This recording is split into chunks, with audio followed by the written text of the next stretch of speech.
الحمد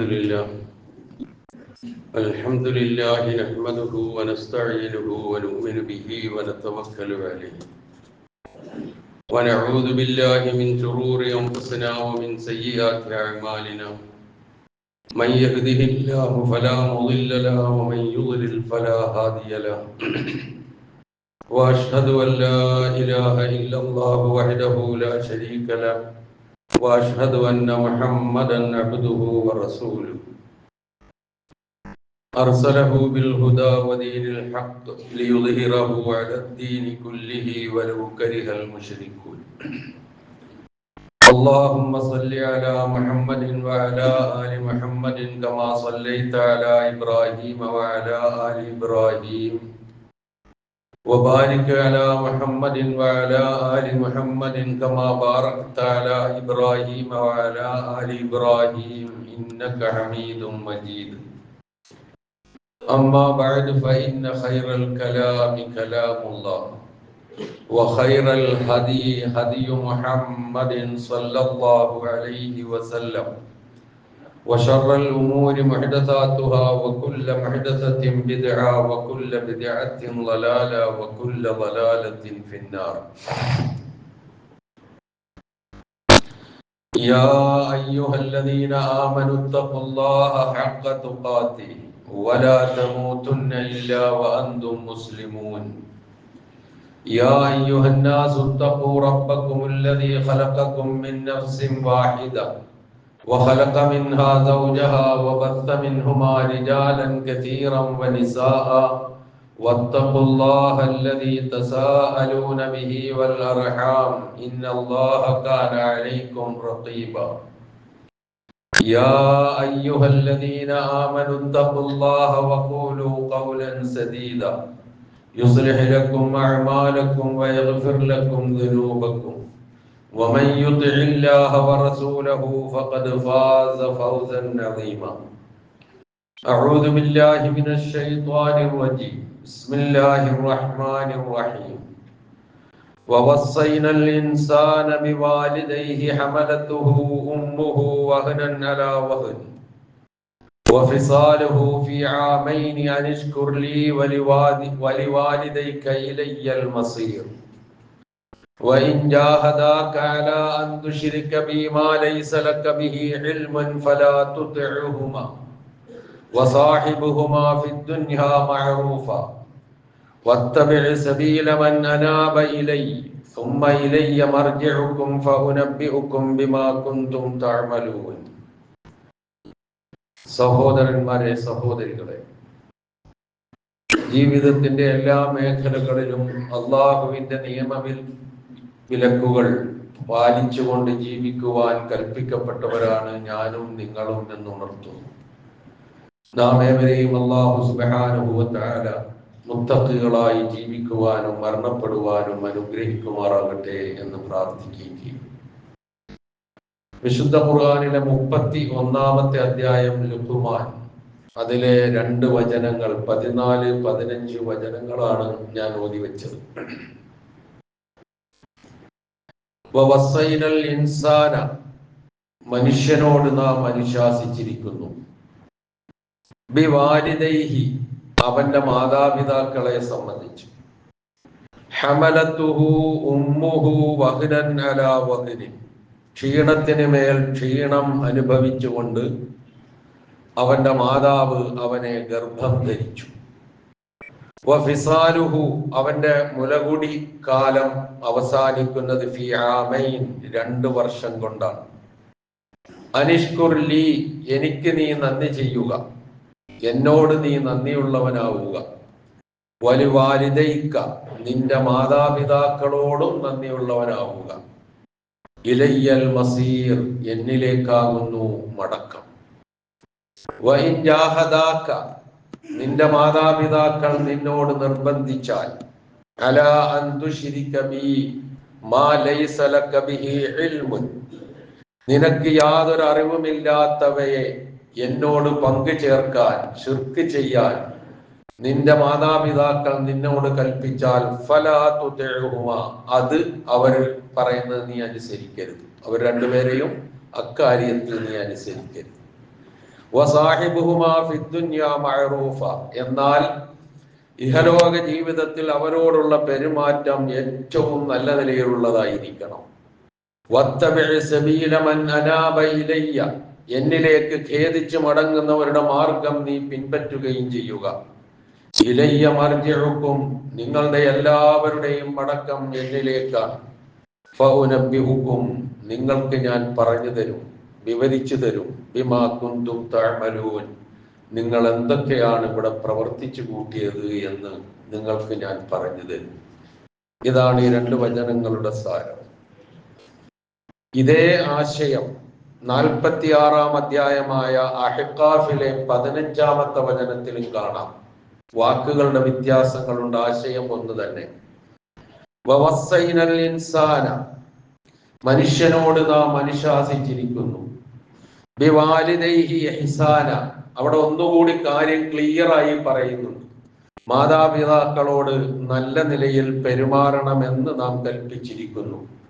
എന്നിട്ട് വീണ്ടും ഉമ്മ അനുഭവിച്ച ത്യാഗത്തെ കുറിച്ചാണ് പറയുന്നത്. ഹമലത്തുഹു ഉമ്മുഹു കുർഹൻ വവളഅതുഹു കുർഹൻ, അവനെ വളരെ പ്രയാസം അനുഭവിച്ചുകൊണ്ടാണ് ഗർഭം ചുമന്നത്. വവളഅതുഹു കുർഹൻ, വളരെ പ്രയാസം അനുഭവിച്ചുകൊണ്ടാണ് അവനെ പ്രസവിച്ചത്. വഹംലുഹു വഫിസാലുഹു, ആ ഗർഭകാലവും മുലകുടി നിർത്തലും 30 ശഹ്റ, 30 മാസമാണ് എന്നാണ് അവിടെ പരാമർശിച്ചത്. ഇത് രണ്ടിനും പുറമെ കുറച്ചും കൂടി ആഴത്തിൽ ഈ വിഷയത്തെ പരാമർശിക്കുന്ന ഒരു വചനവും കൂടി നമുക്ക് കാണാം. അത് സൂറത്തു ഇസ്രായിലെ 23-24 വചനങ്ങളാണ്. അവിടെ തുടങ്ങുന്നത് വഖളാ റബ്ബുക, നിന്റെ റബ്ബ് കൽപ്പിച്ചിരിക്കുന്നു, വിധിച്ചിരിക്കുന്നു. എന്ത്? അല്ലാ തഅ്ബുദൂ ഇല്ലാ ഇയ്യാഹു, അവനെ അല്ലാതെ നിങ്ങൾ ആരാധിക്കരുത് എന്ന് കൽപ്പിച്ചിരിക്കുന്നു. എന്നിട്ട് വബിൽ വാലിദൈനി ഇഹ്സാന, മാതാപിതാക്കളോട് നന്മ ചെയ്യണമെന്നും കൽപ്പിച്ചിരിക്കുന്നു. പ്രയോഗം വളരെ ശ്രദ്ധേയമാണ്. അള്ളാഹുവിനെ മാത്രം ആരാധിക്കാൻ അള്ളാഹു കൽപ്പിച്ചിരിക്കുന്നു എന്ന് പറഞ്ഞ ഉടനെ ഒരു വാക്കുപോലും വ്യത്യാസമില്ലാതെ അതിനോട് ബന്ധപ്പെടുത്തിക്കൊണ്ട് തന്നെയാണ് മാതാപിതാക്കൾക്ക് നന്മ ചെയ്യാൻ കൽപ്പിച്ചിരിക്കുന്നു എന്ന് പറഞ്ഞത്. ഇമ്മാ യബ്ലുഗന്ന ഇൻദകൽ കിബറ അഹദുഹുമാ ഔ കിലാഹുമാ, നിന്റെ അടുക്കൽ വെച്ച് അവർ രണ്ടാളിൽ ഒരാളോ, മാതാവോ പിതാവോ, അല്ലെങ്കിൽ മാതാവും പിതാവുമോ രണ്ടാളും തന്നെയോ നിന്റെ അടുക്കൽ വെച്ച് വാർദ്ധക്യം പ്രാപിച്ചാൽ, ഇത് പറഞ്ഞ വേറൊരു ഗ്രന്ഥവും നമുക്ക് കാണാൻ കഴിയില്ല ഈ ശൈലി പ്രയോഗിച്ച. എന്നിട്ട് പറയുന്നു, അങ്ങനെ ഉണ്ടായാൽ ഫലാ തഖുൽ ലഹുമാ ഉഫിൻ, അവർ രണ്ടാളോടും നീ വെറുപ്പുളവാക്കുന്ന ഛേ എന്ന വാക്ക് പോലും പറഞ്ഞു പോകരുത്. വലാ തൻഹർഹുമാ, അവർ രണ്ടാളോടും നീ കയർക്കുകയും ചെയ്യരുത്. വഖുൽ ലഹുമാ ഖൗലൻ കരീമാ, ആ സന്ദർഭത്തിൽ പോലും അവരോട് നീ മാന്യമായ വാക്ക് മാത്രമേ പറയാവൂ. വഖ്ഫിദ് ലഹുമാ ജനാഹദ്ദുല്ലി മിനർ റഹ്മ, കാരുണ്യത്തിൽ നിന്നുള്ള വിനയത്തിന്റെ ചിറകുകൾ രണ്ടാൾക്കും വേണ്ടി നീ താഴ്ത്തി കൊടുക്കുകയും ചെയ്യണം. വഖുൽ, നീ പറയണം, റബ്ബിർഹംഹുമാ കമാ റബ്ബയാനി സഗീറ, ചെറുപ്പത്തിൽ എന്റെ മാതാപിതാക്കൾ എന്നെ വളർത്തിയതിന് തുല്യമായ അതുപോലെയുള്ള കാരുണ്യം അവർക്ക് രണ്ടാൾക്കും നീ ചൊരിഞ്ഞു കൊടുക്കണമേ നാഥ എന്ന് നീ പ്രാർത്ഥിക്കുകയും ചെയ്യുക, പറയുകയും ചെയ്യുക. ഈ 3 വചനങ്ങൾ നമ്മളുടെ ശ്രദ്ധ എന്തിലേക്കാണ് കൊണ്ടുപോകുന്നത് എന്ന് വിശദീകരിക്കേണ്ട ആവശ്യമില്ല. മാതാപിതാക്കളോടുള്ള പെരുമാറ്റത്തെ സംബന്ധിച്ചാൽ 3 തരത്തിലുമാണ് അല്ലാഹു പ്രയോഗിച്ചിട്ടുള്ളത്. അതിൽ സൂറത്തുൽ ഇസ്രായിലെ വചനമാണെങ്കിൽ അവർ വാർദ്ധക്യത്തിലെത്തിയാൽ ശ്രദ്ധിക്കേണ്ട കാര്യമാണ് പ്രത്യേകിച്ച് എടുത്തു പറയുന്നത്. അതിന് കാരണമുണ്ട്.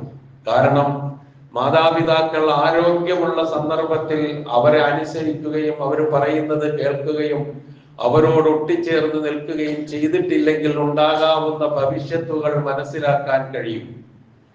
എന്നാൽ അവർ വാർദ്ധക്യത്തിലെത്തി, ഒന്നിനും കഴിവില്ല, ശയ്യാവലംബികളാണ്. ഒന്നെഴുന്നേക്കണമെങ്കിൽ ആരുടെയെങ്കിലും ഒരു കൈ സഹായം വേണം. ഒരിറ്റു വെള്ളം കുടിക്കണമെങ്കിൽ ആരെങ്കിലും സഹായിക്കണം. മലമൂത്ര വിസർജനം ചെയ്യണമെങ്കിലും അന്യരുടെ സഹായം വേണം. അത് വൃത്തിയാക്കണമെങ്കിലും അന്യരുടെ സഹായം വേണം. ആ രൂപത്തിൽ ഒരവസ്ഥയിലേക്ക് എത്തി, ശയ്യാവലംബികളായി മാറി. ആരോരും മുമ്പ് ഓടി നടന്നതുപോലെ ഓടി നടക്കാൻ കഴിയാതെ ഒരു കിടപ്പുണ്ട്. ആ അവസരത്തിലാണ് മക്കളുടെ സ്വഭാവം ശരിക്കും തിരിച്ചറിയുക. ആ സന്ദർഭത്തിലായിരിക്കും ആ മക്കളുടെ ഏറ്റവും കൂടുതൽ സാമീപ്യം അവർ ആഗ്രഹിക്കുന്നത്. ആ സന്ദർഭത്തിലാണ് ഒട്ടും അവരോട് നാം അടുക്കാതിരിക്കുന്നത്. പ്രിയമുള്ളവരെ, മാതാപിതാക്കൾ വാർദ്ധക്യത്തിലെത്തി അങ്ങനെ കിടക്കുന്ന ആരെങ്കിലും ഉണ്ടെങ്കിൽ നിങ്ങൾ മാറ്റി ചിന്തിച്ചേ പറ്റൂ.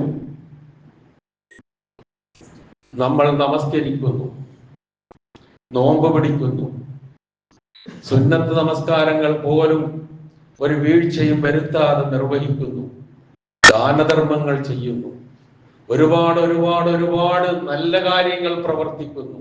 പക്ഷേ വാർദ്ധക്യത്തിലെത്തി എഴുന്നേൽക്കാൻ കഴിയാതെ ആരുടെയെങ്കിലും സഹായം പ്രതീക്ഷിച്ച് കിടക്കുന്ന മാതാവിന്റെ അടുക്കൽ ഒന്ന് പോയിരിക്കാൻ, വാപ്പയുടെ അടുക്കൽ ഒന്ന് പോയിരിക്കാൻ, ആ കൈയൊന്ന് പിടിച്ച് തലോടാൻ, ആ തലയിലൊന്ന് കൈയോടിക്കാൻ, ആ മുഖത്തൊന്ന് പുഞ്ചിരിയോടുകൂടി നോക്കാൻ, ഒരുപാട് വിഷമത്തോടു കൂടി കിടക്കുമ്പോൾ ആ സാമീപ്യം അവരാഗ്രഹിക്കുന്നുണ്ട്. ഞാൻ എത്ര കഷ്ടപ്പെട്ടാണ് എൻ്റെ മക്കളെ ഞാൻ വളർത്തിയത്, അത് അവരുടെ ബാധ്യതയാണ് വളർത്തൽ എന്ന് ചിലപ്പോൾ ഞാനും നിങ്ങളും പറഞ്ഞേക്കാം. ശരിയാണ്, അവരുടെ ബാധ്യതയാണ് വളർത്തൽ. പക്ഷെ ആ കഷ്ടപ്പെട്ട് വളർത്തി വലുതാക്കി വിദ്യാഭ്യാസം നൽകി, അവർ പട്ടിണി കിടന്ന് നമ്മളെ ഊട്ടി, അവർ നല്ല വസ്ത്രങ്ങൾ ധരിക്കാതെ നമ്മളെ നല്ല വസ്ത്രങ്ങൾ ധരിപ്പിച്ചു, അവർ ഒരുപാട് രോഗങ്ങൾ ഇരയായി നമുക്ക് രോഗം വരാതെ കാത്തു സൂക്ഷിച്ചു, അവരുറങ്ങാതെ നമ്മളെ ഉറക്കി. ആ രൂപത്തിലൊക്കെ നമുക്ക് വേണ്ടി പ്രവർത്തിച്ച മാതാപിതാക്കൾ, എൻ്റെ മകന്റെ അല്ലെങ്കിൽ എൻ്റെ മകളുടെ ഒരു സാമീപ്യം എനിക്ക് കിട്ടിയിരുന്നെങ്കിൽ എന്ന് അങ്ങേയറ്റം ആഗ്രഹിക്കുന്ന സമയത്ത് ജോലി തിരക്കും ബിസിനസ്സും കച്ചവടവും തൊഴിലും ഔദ്യോഗിക രംഗങ്ങളും നാം ഇടപെടുന്ന കാര്യങ്ങളും ഒക്കെ പറഞ്ഞുകൊണ്ട് എനിക്ക് പോയിരിക്കാൻ നേരമില്ല എന്ന് ഏതെങ്കിലും ഒരു മകനോ മകളോ പറയുന്നുണ്ട് എങ്കിൽ അവർക്ക് വലിയ തെറ്റുപറ്റിയിരിക്കുന്നു. സമയമില്ലെങ്കിൽ സമയം ഉണ്ടാക്കി പോയിരിക്കണം. എന്നിട്ട് ഉമ്മ എന്നൊന്ന് വിളിക്കണം, ഉപ്പ എന്നൊന്ന് വിളിക്കണം. ആ വിളിക്ക് വലിയ അർത്ഥമുണ്ട്, വലിയ ആശ്വാസമുണ്ട്. വല്ലാത്ത ആശ്വാസമായിരിക്കും അത് നൽകുക. എങ്ങനുണ്ടുമ്മ ഇപ്പോൾ, എങ്ങനുണ്ട് ഉപ്പ ഇപ്പോൾ എന്ന് ചോദിക്കാൻ നമുക്ക് കഴിയണം. ഒന്നും ചെയ്തു കൊടുക്കാൻ കഴിഞ്ഞില്ലെങ്കിലും ഒന്ന് അടുത്തു പോയിരിക്കാൻ ഒരല്പസമയം ഒരു ദിവസം കണ്ടെത്താൻ എനിക്കും നിങ്ങൾക്കും ഇല്ലെങ്കിൽ പിന്നെ നമ്മളെന്ത് മക്കളാ? ഖുർആൻ നമ്മളോടാ പറഞ്ഞത്, നമ്മളോടാ പറഞ്ഞത്,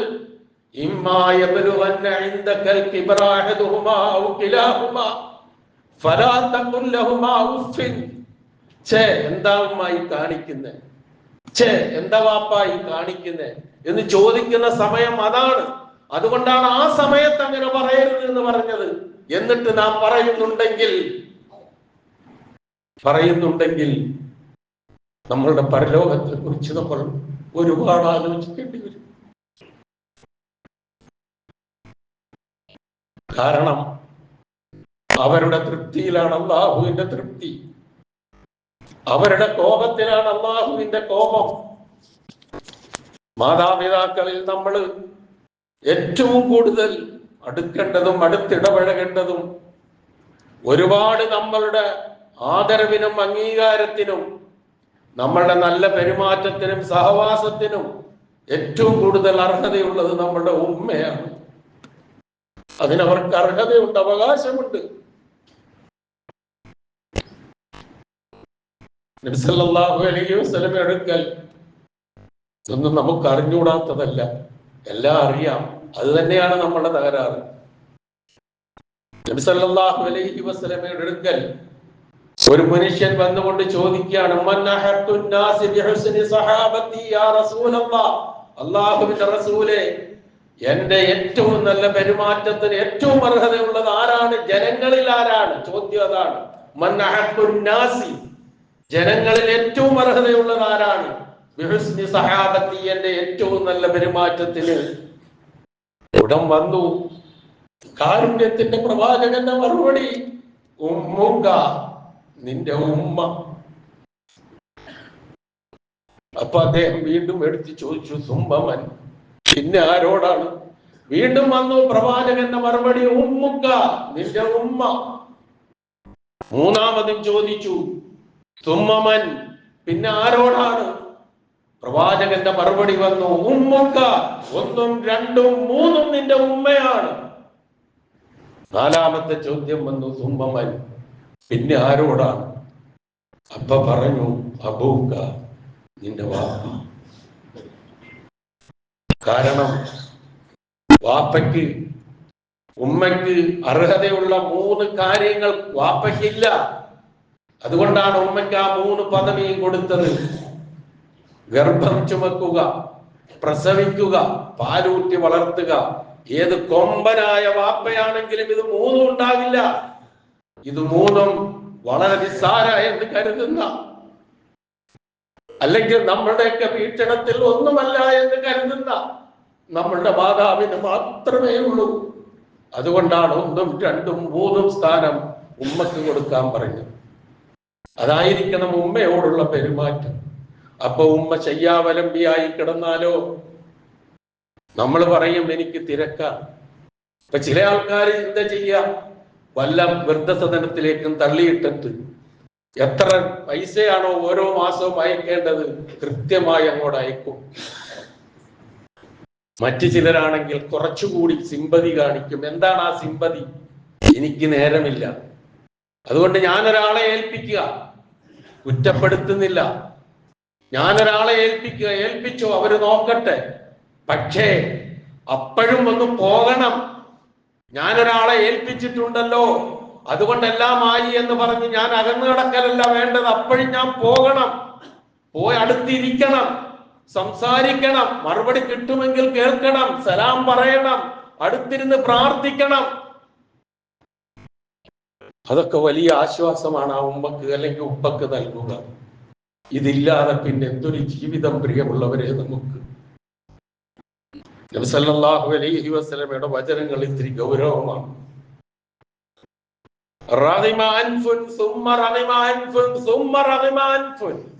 നാശം, നാശം, നാശം. എന്നിട്ട് പറയുകയാണ്, ആർക്കാണ് നാശം? മൻ അദ്റക അബവൈഹി ഇൻദൽ കിബരി അഹദഹുമാ ഔ കിലൈഹിമാ ഫലം യദ്ഖുലിൽ ജന്ന. മാതാപിതാക്കൾ 2 ആളുമോ, 2-ൽ ഏതെങ്കിലും ഒരാളോ ആ വാർദ്ധക്യത്തിന്റെ സന്ദർഭത്തിൽ തന്റെ അടുക്കൽ കിട്ടിയിട്ട് അവർക്ക് വേണ്ട ഒത്താശകളും പരിചരണങ്ങളും ചെയ്തു കൊടുത്തിട്ട് സ്വർഗം നേടാൻ കഴിയാത്തവന് നാശം. ആ ഗുരുതരമായ പ്രാർത്ഥനയിൽ നമ്മൾ പെടണമോ സഹോദരി സഹോദര? എല്ലാത്തിനും നമുക്ക് സമയമുണ്ട്. അതാണ് ഇന്ന് നമ്മളൊക്കെ വളർന്നിരിക്കുന്ന നമ്മൾ തന്നെ ചെയ്യുന്നതെങ്കിൽ ഇപ്പോഴത്തെ തലമുറയ്ക്ക് പിന്നെ കൊല്ലുന്നതിന് വല്ല ബുദ്ധിമുട്ടുണ്ടാവും. ഇപ്പൊ ഏറ്റവും കൂടുതൽ നടക്കുന്ന ഒരു ചർച്ച അതല്ലേ ഈ സമൂഹത്തിൽ? മഹല്ലുകൾ എന്ത് വേണം, ഈ സമുദായത്തിലെ സംഘടനകൾ എന്ത് വേണം, ചർച്ച നടക്കുകയാണ് സമൂഹത്തില്. എന്തേ കാരണം? ഒരു മകൻ മസ്തിഷ്ക രോഗം ബാധിച്ചു, ചികിത്സയിൽ കഴിയുന്ന ഉമ്മയെ കൊടുവാള് കൊണ്ട് ഒരുപാട് വെട്ടി അങ്ങോട്ട് കൊന്ന്.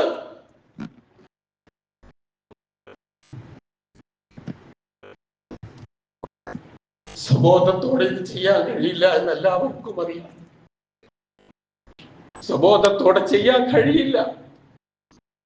അപ്പൊ ലഹരി ബാധിതനാണത്രേ. 52 വയസ്സുള്ള ഉമ്മയെ 25 വയസ്സുള്ള മകനാണ് ഈ വെട്ടിക്കൊന്നത്. കൊടുവാള് കൊണ്ട്. ഒരു വെട്ടല്ല, അനവധി വെട്ടുകൾ വെട്ടി. എന്നിട്ട് വല്ല നഷ്ടബോധമുണ്ടോ? വല്ല പ്രയാസവും ഉണ്ടോ? ഒരു ബുദ്ധിമുട്ടും ഇല്ലല്ലോ. എന്നെ ജനിപ്പിച്ചതിനുള്ള ശിക്ഷ ഞാൻ കൊടുത്തതാണ് എന്നാണ് പറഞ്ഞത്. ഒന്ന് ആലോചിച്ച് നോക്കിയ വാക്കുകളൊക്കെ. സത്യത്തിൽ ഈ മകന്റെ പരിചരണം ഏറ്റവും കൂടുതൽ ആവശ്യമുള്ള സമയം, എന്നിട്ട് പോലും സ്വന്തം സഹോദരിയുടെ വീട്ടിലാണ് വിശ്രമിക്കുന്നത്. അവിടെ ചെന്നിട്ടാണ് ഈ കൊടുംപാതകം ചെയ്തത്. ആലോചിച്ചു നോക്കും. അവിടെ ചെന്നിട്ടാണ് ഇത് ചെയ്തത്. ഡി അഡിക്ഷൻ സെന്ററിലൊക്കെ ആയിരുന്നു അത്രേ. ലഹരിയുടെയും മയക്കുമരുന്നിന്റെയും കാര്യം വിശദീകരിക്കേണ്ട ആവശ്യമില്ല. വല്ലാത്ത ഒരു ദുസ്ഥിതിയിലേക്കാണ് പോയിക്കൊണ്ടിരിക്കുന്നത്. നമ്മളുടെയൊക്കെ വീടകങ്ങളിലും ഉണ്ട് പ്രിയമുള്ളവരെ, സൂക്ഷിച്ചോളി. നമ്മളൊക്കെ അറിയില്ല. കാരണം ഇവിടുത്തെ എക്സൈസിന്റെ കണക്കനുസരിച്ച് 17 വയസ്സിന് താഴെയുള്ള 70% കുട്ടികൾ, 17 വയസ്സിന് താഴെയുള്ള 70% കുട്ടികൾ ലഹരി നുണയുന്നുണ്ട് എന്നാണ്, അത് രുചിച്ചു നോക്കുന്നുണ്ട് എന്നാണ്, പിന്നെ അതിന്റെ അഡിക്റ്റുകളായി മാറുന്നു എന്നാണ്. ലഹരി കയറിക്കഴിഞ്ഞാൽ പിന്നെ ചെയ്യുന്നത് എന്താണ്, പറയുന്നത് എന്താണ്? ഉമ്മയില്ല, പെങ്ങളില്ല, ആരുമില്ല. അതാണ് അതിന്റെ സ്വഭാവം. അതായതുകൊണ്ടാണ് ഈ രൂപത്തിൽ അതിനെ വിലയിരുത്തിയിരുത്തിക്കൊണ്ടു പോകുന്നത്. ഒന്ന് ആലോചിച്ചു നോക്കൂ. അവൻ അടുത്ത് എന്നിരുന്ന് മസ്തിഷ്ക രോഗം ബാധിച്ച് കിടക്കുന്ന, പെറ്റു വളർത്തിയ, പാലൂട്ടി വളർത്തിയ, താരാട്ടി വളർത്തിയ, ഉറക്കമിഴിഞ്ഞു വളർത്തിയ ആ ഉമ്മയുടെ അടുക്കൽ പോയിരുന്നു കൊണ്ട് ആ ഉമ്മയ്ക്ക് സാന്ത്വനം ചെയ്തു കൊടുക്കേണ്ട, പരിചരണം ചെയ്തു കൊടുക്കേണ്ട, സമാധാനിപ്പിക്കേണ്ട ആ മകനാണ് ആ കൊടും ക്രൂരത ചെയ്തത്. ക്രൂരത എന്ന് പറഞ്ഞാൽ ആ വാക്ക് അതിനൊന്നുമല്ല. ആലോചിച്ചു നോക്കുന്നത്. ഇത് പുതിയ തലമുറ ഇങ്ങനെയാണ്. മാതാപിതാക്കളോടുള്ള ബാധ്യതയൊന്നും ഇല്ല, ബന്ധങ്ങളൊന്നും ഇല്ല. ഉപ്പക്കും ഉമ്മയ്ക്കും ഒരവസരത്തിൽ തോന്നിയ സന്തോഷത്തിന്റെ ഫലമാണ് അതിന് ഞാൻ എന്തിനാ അവരോട് ബാധ്യത നിറവേറ്റേണ്ടത് എന്ന് ചിന്തിക്കുന്ന പുതിയ തലമുറ. അവർക്ക് ഓങ്ങൽ കൊടുക്കുന്ന, അല്ലെങ്കിൽ വഴി വെച്ചു കൊടുക്കുന്ന, ഏടി വെച്ചു കൊടുക്കുന്ന നിലയിൽ മുതിർന്നവർ പെരുമാറാൻ തുടങ്ങിയാലോ എന്തായിരിക്കും അവസ്ഥ? ഗൗരവമുണ്ട് ഈ വിഷയം. നമ്മുടെ ഇഹപരലോ സൗഭാഗ്യം നിർണയിക്കുന്നതിൽ വലിയ പങ്കുള്ളതാണ് എന്ന് നാം തിരിച്ചറിയുക. മാതാപിതാക്കളെ വാക്കുകൊണ്ടോ പ്രവൃത്തി കൊണ്ടോ ദ്രോഹിക്കൽ, കൊല്ലല പിന്നല്ലേ, വാക്കുകൊണ്ടോ പ്രവൃത്തി കൊണ്ടോ ദ്രോഹിക്കൽ ഉഖൂഖുൽ വാലിദൈൻ എന്നാണ് അതിന് അറബി പറയുക. മാതാപിതാക്കളെ ദ്രോഹിക്കൽ അത് വൻപാപങ്ങളിൽ പെട്ടതാണ്. ആർക്ക് പാപം? എന്ത് പാപം? ഒരു പാപവും ഇല്ല ഇവിടെ. ഉദ്ദേശിക്കുന്നത് ചെയ്യുക. എന്റെ ശരീരം, എന്റെ സ്വാതന്ത്ര്യം, എന്ത് ചെയ്യണമെന്ന് ഞാനാണ് തീരുമാനിക്കുക, അത് പറയാൻ നിങ്ങൾക്ക് എന്ത് അവകാശം എന്ന് ചോദിക്കുന്ന പുതിയ തലമുറ. പരാജയപ്പെടുകയാണ് നമ്മളൊക്കെ പരാജയപ്പെടുകയാണ്. വലിയ വലിയ വില കൊടുക്കേണ്ടി വരും ഈ പോക്ക് മുന്നോട്ട് പോയാൽ. ലഹരിയുടെ പോക്ക്. അത് കുടിക്കുന്നവർ, അത് ഉപയോഗിക്കുന്നവർ, അത് ഉപയോഗിപ്പിക്കുന്നവർ, വെറും മയക്കുമരുന്നും അതുപോലെ തന്നെ മയക്കുമരുന്നുകളെ കുറിച്ച് മാത്രം പറഞ്ഞ് ബാക്കിയുള്ളതൊക്കെ ആകാമെന്നല്ല ഈ പറയുന്നതിന് അർത്ഥം. മുട്ടിന് വെച്ചു കൊടുക്ക്, മുട്ടിന് തുറന്നു കൊടുക്ക്, ഇഷ്ടം പോലെ വാരിക്കോരി കൊടുക്ക്. എന്നിട്ട് ലഹരിക്കെതിരെ പ്രസംഗിക്ക്, എന്നിട്ട് ലഹരിക്കെതിരെ എഴുത്, എന്നിട്ട് ലഹരിക്കെതിരെ ബോധവൽക്കരണം നടത്ത്. എമ്പാടും കിട്ടുക കോടിക്കണക്കിന് രൂപയുടെ ലഹരി മരുന്നുകൾ, രാസലഹരികൾ വളരെ ഈസിയായി വിറ്റഴിക്കപ്പെടുന്നു. എവിടെ ഇവിടുത്തെ ഭരണാധികാരികൾ? ഇവിടുത്തെ പോലീസും ഇതിന് അഡിക്റ്റായി മാറുന്നവർ, ഡോക്ടർമാർ, എഞ്ചിനീയർമാർ. നിങ്ങൾ ആലോചിച്ച് നോക്ക്. ഡോക്ടർമാരെ കുറിച്ചുള്ള കണക്കാണ് ഇപ്പൊ വന്നുകൊണ്ടിരിക്കുന്നത്. ഇത് ഉപയോഗിക്കുന്നവർ, അവരുടെ മുമ്പിലേക്കാണ് ഒരു രോഗി ചെല്ലുന്നത്. ആ രോഗിയാണ് ആ ഡോക്ടർമാർ ഓപ്പറേഷൻ നടത്തുന്നത്. നല്ലവരെ ഞാൻ മാറ്റി നിർത്തിക്കൊണ്ടാണ് കേട്ടോ ഞാൻ സംസാരിക്കുന്നത്. നല്ലവരില്ല എന്നൊന്നും എനിക്ക് അഭിപ്രായമില്ല. നല്ലവരുണ്ട്, എല്ലാത്തിലുമുണ്ട് നല്ലവർ. പക്ഷെ ഈ രൂപത്തിൽ പോയാൽ, ഇങ്ങനെയുള്ള ഡോക്ടർമാരുടെ മുൻപിലേക്ക് ഒരു രോഗിയെ ഓപ്പറേഷൻ കൊണ്ടുപോയി കൊടുത്താൽ കത്തി ഉള്ളിൽ വെച്ചില്ലെങ്കിലേ അത്ഭുതമുള്ളൂ. കാരണം അവന് ബോധമില്ലല്ലോ. ഒരുപാട് ചിന്തിക്കേണ്ടതുണ്ട്. സമൂഹം ഒരുപാട് ഉയർന്നാലോചിക്കേണ്ടതുണ്ട്. എനിക്ക് വലിയ അപകടമാണ്, വലിയ വലിയ അപകടമാണ്.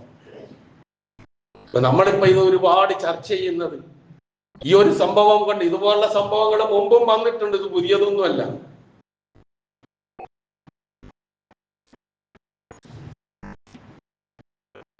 മൊബൈലിന് അഡിക്റ്റായ മക്കള്, ചെറിയ കുട്ടികള്, അവര് പോലും മാതാക്കളെ കൊല്ലുന്ന സംഭവം കേട്ടില്ലേ?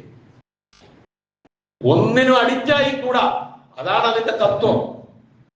ഏതായിരുന്നാലും ശരി, അഡിക്റ്റായാൽ സംഗതി കുഴയും. അങ്ങനെയുള്ള ഒരുപാട് സന്ദേശങ്ങളൊക്കെ ഉണ്ട്. ഇവിടെ അള്ളാഹുവിൽ വിശ്വസിച്ച് ജീവിക്കുന്ന വിശ്വാസികളെ സംബന്ധിച്ചിടത്തോളം എനിക്ക് നമ്മളോടാണ് പറയാനുള്ളത്. എനിക്ക് എന്നോടും നമുക്ക് ഓരോരുത്തരോടും നമ്മുടെ ബാധ്യത വളരെ വലുതാണ്.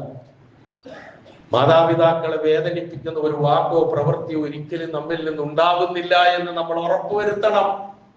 ഉണ്ടായിട്ടുണ്ട് എങ്കിൽ റബ്ബിനോട് മാപ്പിരക്കണം. ആ ഉമ്മയും ഉപ്പയും ജീവിച്ചിരിപ്പുണ്ടെങ്കിൽ അവരുടെ തൃപ്തി നേടാനുള്ളത് ചെയ്യണം. മരിച്ചുപോയാൽ ഒന്നും കഴിയില്ല. നമ്മളോട് തൃപ്തിയോടുകൂടിയാണോ മരിച്ചത്, നമ്മളോട് അതൃപ്തിയോടുകൂടിയാണോ മരിച്ചത് എന്ന് നമുക്ക് തന്നെ തീരുമാനിക്കാൻ കഴിയും. കാരണം നമ്മളുടെ പെരുമാറ്റം നമ്മൾ ആലോചിച്ചാൽ മതി. എങ്ങനെയായിരുന്നു അവർ ശയ്യാവലംബികളായി കിടക്കുമ്പോഴുള്ള പെരുമാറ്റം എന്ന് സ്വയം ഒന്ന് ആലോചിച്ചാൽ മതി. മരിച്ചുപോയവരാണെങ്കിൽ, നല്ല നിലയിലാണെങ്കിൽ നമുക്ക് സന്തോഷിക്കാം, അതല്ലെങ്കിൽ നമുക്ക് ദുഃഖിക്കാം. അതാണ് മാതാപിതാക്കളെ വെറുപ്പിക്കലും അവരുടെ അനിഷ്ടം സമ്പാദിക്കുന്നതും അള്ളാഹുവിന്റെ കോപം വിളിച്ചു വരുത്തും.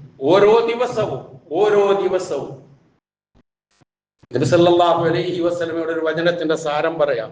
ഒരു മനുഷ്യൻ അള്ളാഹുവിനെ അനുസരിച്ചുകൊണ്ട് മാതാപിതാക്കളോടുള്ള കടമ യഥാവിധി നിറവേറ്റിക്കൊണ്ട് ഒരു മനുഷ്യൻ നേരം വെളുത്തു കഴിഞ്ഞാൽ മാതാപിതാക്കൾ രണ്ടാളുമുണ്ട്, രണ്ടാളിനോടും ആ രൂപത്തിൽ ചെയ്യുകയാണ് എങ്കിൽ, നല്ല നിലയിൽ വർദ്ധിക്കുകയാണ് എങ്കിൽ, അസ്ബഹലഹു ബാബാനി മഫ്തൂഹാനി മിനൽ ജന്ന, സ്വർഗത്തിൽ നിന്നുള്ള 2 കവാടങ്ങൾ ഓരോ ദിവസവും അവന് വേണ്ടി തുറക്കപ്പെടും. ആർക്ക്?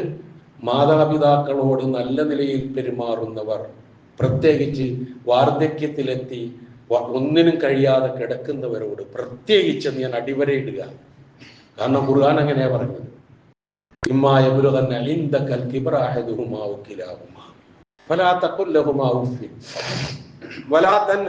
അവരോട് കയർക്കരുത് എന്ന് പറഞ്ഞു.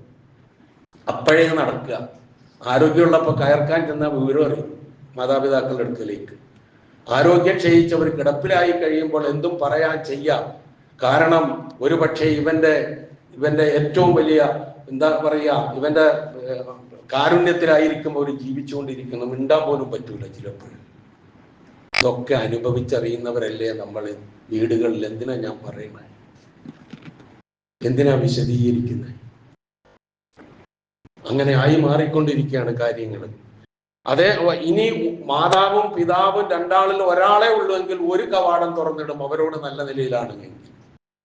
മറിച്ചാണെങ്കിലോ, മോശമായ നിലയിലാണ് പെരുമാറ്റമെങ്കിലോ, 2 പേരുമുണ്ട്, രണ്ടാളോടും മോശമായിട്ടാണ് പെരുമാറുന്നതെങ്കിലോ, നരകത്തിൽ നിന്നുള്ള 2 കവാടങ്ങൾ ഓരോ ദിവസവും അവന് വേണ്ടി തുറക്കപ്പെടും. ഒരാളെ ഉള്ളുവെങ്കിൽ ഒരു കവാടം തുറക്കപ്പെടും. ഇത് പ്രവാചക തിരുമേനി സല്ലല്ലാഹു അലൈഹി വസല്ലമ പറഞ്ഞപ്പോൾ ഒരു സഹാബി ആവർത്തിച്ചു ചോദിച്ചു, അള്ളാഹുവിന്റെ റസൂലെ, ഫഇൻ ലലമാഹു, ആ മാതാപിതാക്കളെ അവർ മാതാപിതാക്കൾ ഇവനെ ഉപദ്രവിച്ചാലോ എന്നാലും ഉണ്ടാവുമോ എന്നെടുത്ത് ചോദിച്ചു. അപ്പോൾ നബി പറഞ്ഞു, ഉപദ്രവിച്ചാലും അവരോടുള്ള പെരുമാറ്റം നല്ല നിലയിലായിരിക്കണം എന്നാണ്. നമ്മൾ ഉപദ്രവിക്കുന്നില്ല, ഉപദ്രവിക്കാൻ അവർക്ക് കഴിയുന്നില്ല, അവർ കിടപ്പിലാണ്, കിടപ്പ് രോഗികളാണ്, എണീച്ചിരിക്കാൻ നിർവാഹമില്ല. അപ്പോഴാണ് നമ്മളൊന്നും ചെയ്യാത്തത്. ഒന്ന് ആലോചിച്ച് നോക്കിയാൽ നമുക്ക് നേരമില്ല. മറുപടി അതാ, നേരം ഉണ്ടാക്കിയിട്ടുണ്ട് നമ്മുടെ മാതാപിതാക്കൾ നമുക്ക് വേണ്ടി. നേരമുണ്ടാക്കിയാണ് നമ്മളെ വളർത്തിയത്, നേരമുണ്ടായിട്ടല്ല. ഒന്ന് തിരിഞ്ഞു നോക്കണം അപ്പുറത്തോക്ക്. അപ്പോഴാണ് ഇതിന്റെയൊക്കെ പൂർണ്ണമായ രൂപം നമുക്ക് മനസ്സിലാകുക. അതുകൊണ്ട് ഒരു സംഭവം ഉണ്ടാകുമ്പോൾ മാത്രമല്ല നമ്മൾ ഇതിനെക്കുറിച്ച് ചിന്തിക്കണം. നമ്മുടെ ജീവിതത്തിലുടനീളം മാതാപിതാക്കളോടുള്ള കടമയും കടപ്പാടും ഏറ്റവും നല്ല നിലയിൽ നിറവേറ്റിക്കൊണ്ട് ഖുർആൻ പറഞ്ഞതുപോലെ ഇഹ്സാന, അള്ളാഹുവിനെ മാത്രം ആരാധിക്കുക, മാതാപിതാക്കൾക്ക് നന്മ ചെയ്യുക എന്ന് പറഞ്ഞ ആ വാചകം, പ്രത്യേകിച്ച് വാർദ്ധക്യത്തിലെത്തിയാൽ ഏറ്റവും കൂടുതൽ അവരോട് മാന്യമായ പെരുമാറ്റം, അവരോട് വിനയത്തോടു കൂടിയുള്ള സമീപനം, അവർക്ക് വേണ്ടിയുള്ള പ്രാർത്ഥന തുടങ്ങിയിട്ടുള്ള കാര്യങ്ങളൊക്കെ ആ സൂറത്തുൽ ഇസ്രായിൽ എണ്ണി എണ്ണി പറഞ്ഞ ഓരോന്നും എപ്പോഴും മനസ്സിലുണ്ടാവുക. കാരണം ഇന്നത്തെ ചെറുപ്പക്കാരൻ നാളെ ഉപ്പയാകും ഉമ്മയാകും, ഇന്നത്തെ ചെറുപ്പക്കാരൻ ഉപ്പയാകും, ചെറുപ്പക്കാരി ഉമ്മയാകും. അപ്പൊ ആ നിലയിൽ വന്നു കഴിഞ്ഞ് അള്ളാഹു ആയുസ് നൽകിയാണെങ്കിൽ വാർദ്ധക്യത്തിലേക്ക് അവരും എത്തും. അങ്ങനെ എത്തിക്കഴിയുമ്പോൾ നമ്മുടെ മക്കളുടെ പെരുമാറ്റം നല്ല നിലയിലാകണമെങ്കിൽ നമ്മളുടെ പെരുമാറ്റം ആ രൂപത്തിലായിരിക്കണം. ഇതൊക്കെ നാം തിരിച്ചറിയുക. അള്ളാഹു സുബ്ഹാനഹു വ തആല മാതാപിതാക്കളോട് ഏറ്റവും നല്ല നിലയിൽ പെരുമാറി സ്വർഗം കരസ്ഥമാക്കുന്ന അവന്റെ ഇഷ്ടദാസന്മാരുടെ കൂട്ടത്തിൽ എന്നെയും നിങ്ങളെയും ഉൾപ്പെടുത്തുമാറാകട്ടെ.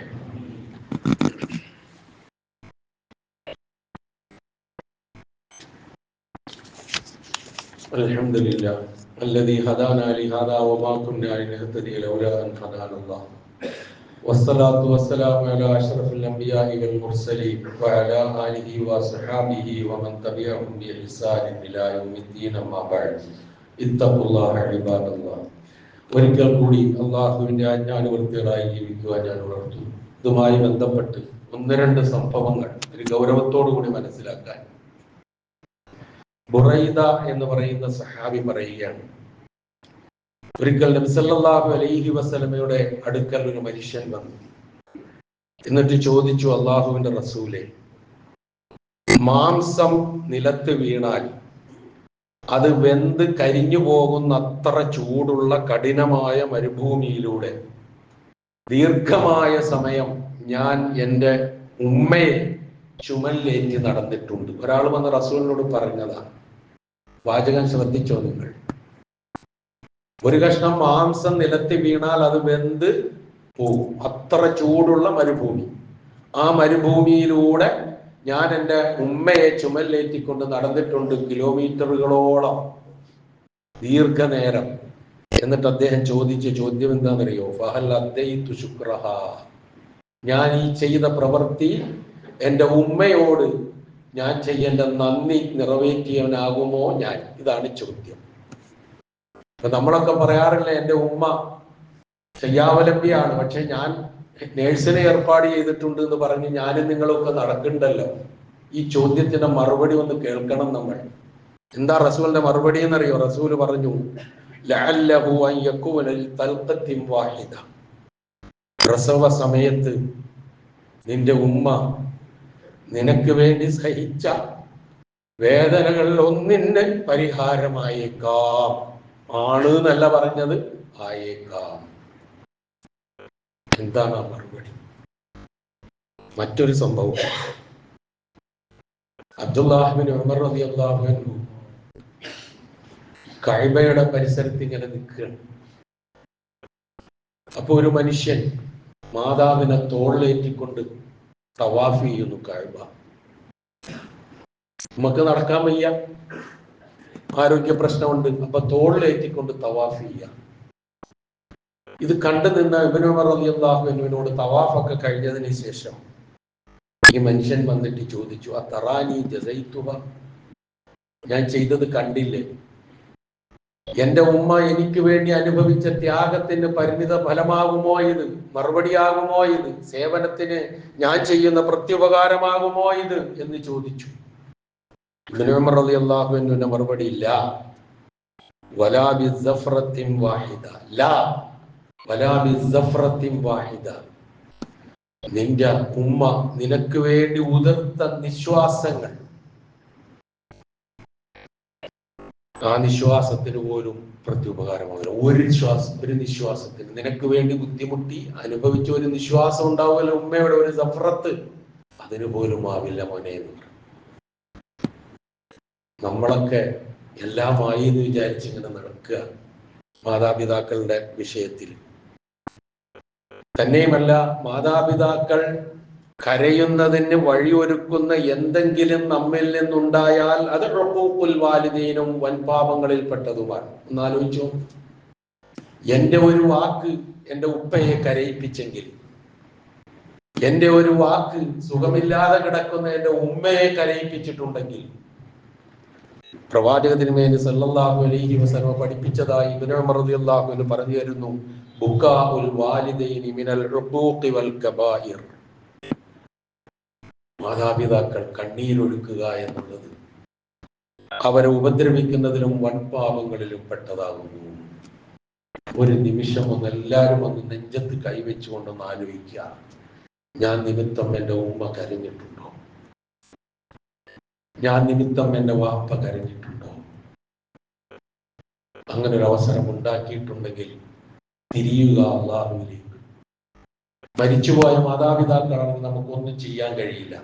ജീവിച്ചിരിക്കുന്നവരാണെങ്കിൽ അടുത്തു പോയിരിക്കും, എന്നിട്ട് സമാശ്വസിപ്പിക്ക്, നല്ല വാക്ക് പറയും, പ്രാർത്ഥിക്ക്, പരിഹാരമാകട്ടെ. അങ്ങനെയെങ്കിലും ഒന്ന് ചിന്തിക്കുക. ഇനി മാതാപിതാക്കൾക്ക് പകരം വെക്കാൻ മാതാപിതാക്കളല്ലാതെ മറ്റാരുമില്ല എന്നൊരു തിരിച്ചറിവ് നമുക്കുണ്ടാവുക. വളർന്നു വരുന്ന തലമുറ, പ്രത്യേകിച്ച് ഇന്നത്തെ പുതിയ തലമുറ, വിശിഷ്യ മാതാപിതാക്കളോടും മറ്റുള്ളവരോടുമുള്ള കടമകൾ യഥാവിധി മനസ്സിലാക്കിക്കൊണ്ടായിരിക്കട്ടെ അവരുടെ പ്രവർത്തനം. ആ നിലയിൽ അവരെ നയിക്കാൻ അവരുടെ മാതാപിതാക്കൾക്കും അവരുടെ ഗുരുനാഥന്മാർക്കും ഈ സമൂഹത്തിനും ഈ ഭരണകൂടത്തിനും ഒക്കെ കഴിയുമാറാകട്ടെ. അവിടെയാണ് എല്ലാവിധത്തിലുള്ള നന്മകളും കുടികൊള്ളുന്നത്. ഏതായിരുന്നാലും ഇത്തരത്തിലുള്ള സംഭവങ്ങൾ, ലഹരിക്കടിമപ്പെട്ട് ഉമ്മയെ വെട്ടിക്കൊന്ന മകനെ കുറിച്ച്, മുസ്ലിം നാമധാരിയെ കുറിച്ച് ഇനിയും കേൾക്കാൻ അവസരമുണ്ടാകാതെ ജീവിക്കാനുള്ള സാഹചര്യം അള്ളാഹു നമുക്കെല്ലാവർക്കും പ്രദാനം ചെയ്ത് തരുമാറാകട്ടെ. ഉമ്മയും വാപ്പയും സ്നേഹിച്ച് ഇഷ്ടപ്പെട്ട് അവരോട് നല്ലത് പ്രവർത്തിച്ച് അവരുടെ തൃപ്തി കരസ്ഥമാക്കി അള്ളാഹുവിന്റെ തൃപ്തി കരസ്ഥമാക്കുന്ന മക്കളിൽ നാം ഏവരെയും അള്ളാഹു ഉൾപ്പെടുത്തുമാറാകട്ടെ. നമ്മിൽ നിന്ന് മരണപ്പെട്ടു പോയ മാതാപിതാക്കൾക്ക് അള്ളാഹു കൊടുത്തു കൊടുക്കുമാറാകട്ടെ. അവരെയും നമ്മളെയും അള്ളാഹു ജന്നാത്തുൽ ഫിർദൗസിൽ ഒരുമിച്ച് കൂട്ടുമാറാകട്ടെ. നമ്മിൽ നിന്ന് മരണപ്പെട്ടു പോയ എല്ലാവർക്കും അള്ളാഹു കൊടുത്തു കൊടുക്കുമാറാകട്ടെ. കഴിഞ്ഞ വെള്ളിയാഴ്ച ജുമഅക്ക് ഈ പള്ളിയിൽ ഉണ്ടായിരുന്ന, ജുമഅക്ക് ശേഷം സാധാരണ വന്ന് സലാം പറഞ്ഞ് കുശലം പറഞ്ഞു പോയിരുന്ന മുഹമ്മദ് ഹാഷിം ഇസ്മായിൽ സേഠ്, അദ്ദേഹം കഴിഞ്ഞ ദിവസം മരണപ്പെട്ടു. കഴിഞ്ഞ വെള്ളിയാഴ്ച ഈ പള്ളിയിൽ ഉണ്ടായിരുന്നു. അതിനുശേഷം തിരുവനന്തപുരത്ത് ഒരു വിവാഹവുമായി ബന്ധപ്പെട്ട ആ സദസ്സിലും വന്നു, അവിടെയും വന്ന് കണ്ട് സലാം പറഞ്ഞത് ഞാൻ ഓർക്കുകയാണ്. പക്ഷേ അദ്ദേഹം അവിടെ നിന്ന് 1-2 ദിവസം വരാൻ വൈകി. പിന്നെ വന്നത് അദ്ദേഹത്തിന്റെ മയ്യത്താണ് എറണാകുളത്തേക്ക് വന്നത്. ഇത്രയേ ഉള്ളൂ ഞാനും നിങ്ങളും. എത്ര യാത്ര ചെയ്യുന്ന നമ്മളൊക്കെ ഒന്ന് ആലോചിച്ചു. ആ പോണ പോക്കിൽ അതേപോലെ തിരിച്ചു വരുമെന്ന് ആർക്കാ ഉറപ്പ്? അല്ലാഹു സുബ്ഹാനഹു വ തആല അദ്ദേഹത്തിന് മഗ്ഫിറത്തും മർഹമത്തും നൽകുമാറാകട്ടെ. അദ്ദേഹത്തിന്റെ എല്ലാ നന്മകളും അല്ലാഹു സ്വീകരിക്കുമാറാകട്ടെ. എല്ലാ തിന്മകളും അല്ലാഹു പുറത്തു മാപ്പാക്കി കൊടുക്കുമാറാകട്ടെ. അദ്ദേഹത്തെയും നമ്മളെയും അല്ലാഹു ജന്നാത്തുൽ ഫിർദൗസിൽ ഒരുമിച്ച് കൂട്ടുമാറാകട്ടെ. നമ്മിൽ നിന്ന് രോഗങ്ങൾ കൊണ്ട് വിഷമിക്കുന്നവരുടെ രോഗങ്ങളെ അല്ലാഹു ശിഫയാക്കി കൊടുക്കുമാറാകട്ടെ. പ്രയാസങ്ങൾ അനുഭവിക്കുന്നവരുടെ പ്രയാസങ്ങളെ അല്ലാഹു ദൂരീകരിച്ചു കൊടുക്കുമാറാകട്ടെ. എല്ലാറ്റിനും ഉപരി ഇസ്ലാമിനും മുസ്ലിം ഉമ്മത്തിനും അല്ലാഹു ഇസ്സത്തിനെ പ്രദാനം ചെയ്യുമാറാകട്ടെ. اللهم اغفر للمؤمنين والمؤمنات والمسلمين والمسلمات الأحياء منهم والأموات إنك مجيب الدعوات ويا قاضي الحاجات. اللهم أعز الإسلام والمسلمين وأذل الشرك والمشركين.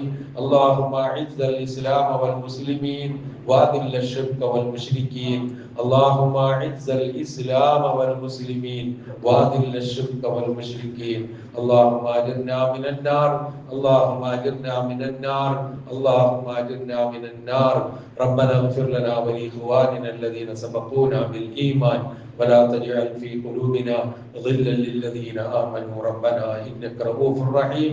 ربنا آتنا في الدنيا حسنة وفي الآخرة حسنة وقنا عذاب النار.